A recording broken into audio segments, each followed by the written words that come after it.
Hello po mga katubig, sa loob po ng 5 years na pag-operate namin dito sa water station namin, ngayon lang po ako magpapalit ng membrane. First time kong magkakabit ng membrane. Ito po yung bago kong bilhin na membrane.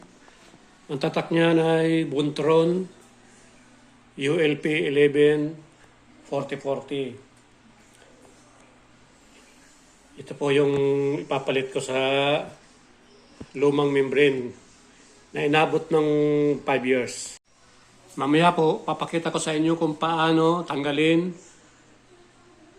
at palitan itong membrane.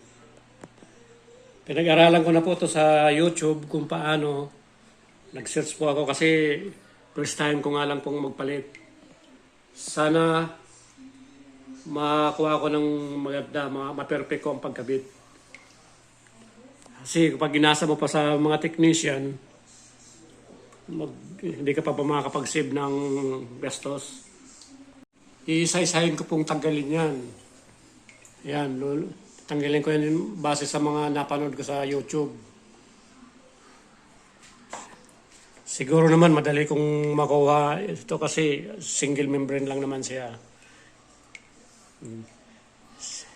Sige po, mamaya kakalasing ko na yan. Yan po, umpisa na po natin kalasin.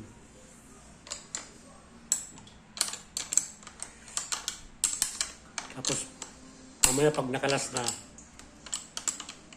saka natin tatanggalin yung cover ng vessel at ilalagay po natin yung bagong membrane. Kasi luma na itong membrane na ito eh. Inabot na ng 5 years kaya malaki ng mga butas pero okay pa naman. Kasi malinis naman, hindi naman masyadong nadodumihan kasi alaga sa pagpalit ng filter. Yan po. Tapos ito naman sa baba ang luluwagan natin. Yan. Luluwagan natin yan.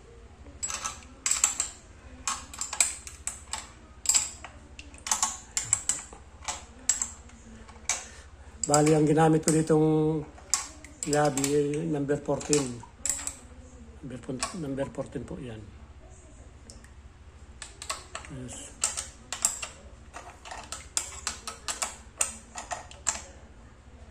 Mga tubig, nakita nyo po yung slot na maliit na ano.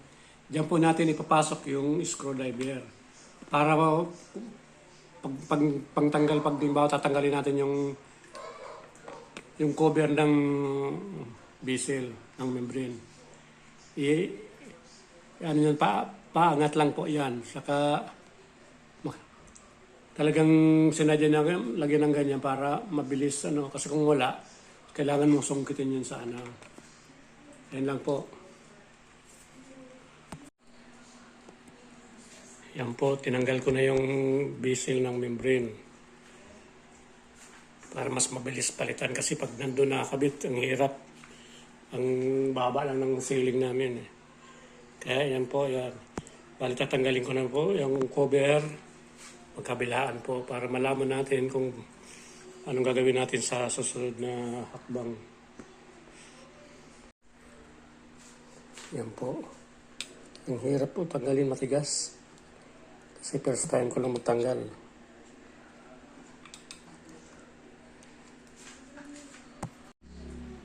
Yan po. Nakalas ko na po yung laman ng membrane. Tingnan mo nyo pang itsura niya. Halatang lumang-luma na. Kailangan na talagang magpalit ng bago. Ito po yung vessel ng membrane. Diyan ko po ipapasok tong bagong membrane. Kailangan malinisan din para maganda.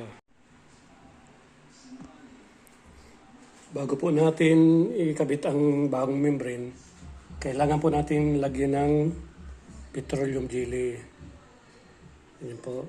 Para po doon sa magiging madulas siya pagpasok kasi minsan matigas, mahirap ipasok sa butas.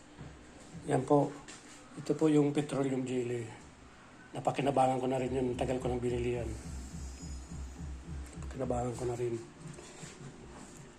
Yan po. Kailangan po talagang lalagyan ng ganyan para hindi mahirapan ng pagpasok sa butas. Kailangan may pampadulas. Yan po.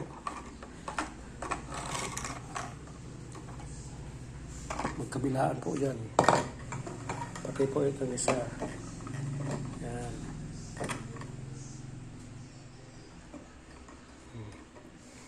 Mahirap pag walang cameraman. Sips. DIY lang tayo. Sige po, next step na po. Ikakabit na natin yung, papasok na natin yung bagong membrane dito sa bezel bago natin ikabalik ulit sa dati. Sana po mapagtagumpayan ko itong ginagawa ko ito kasi sa loob ng 5 taon, ngayon lang ako nagpalit. Kasi malinis naman ang alaga sa filter yan. Kaya hindi naman siya marumi.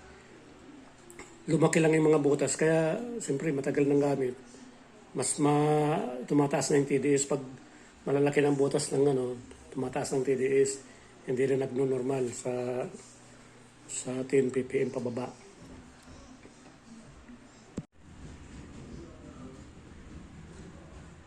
Kailangan pa palang lagyan to ng petroleum jelly kasi minsan matigas bago may pasok. May hirapan pasok. Yan po, kailangan natin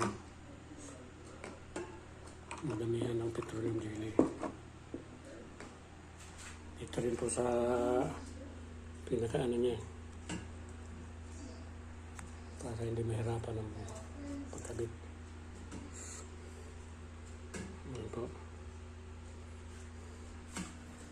Sige po, ikakabit na po natin. Ito pa rin pong isa.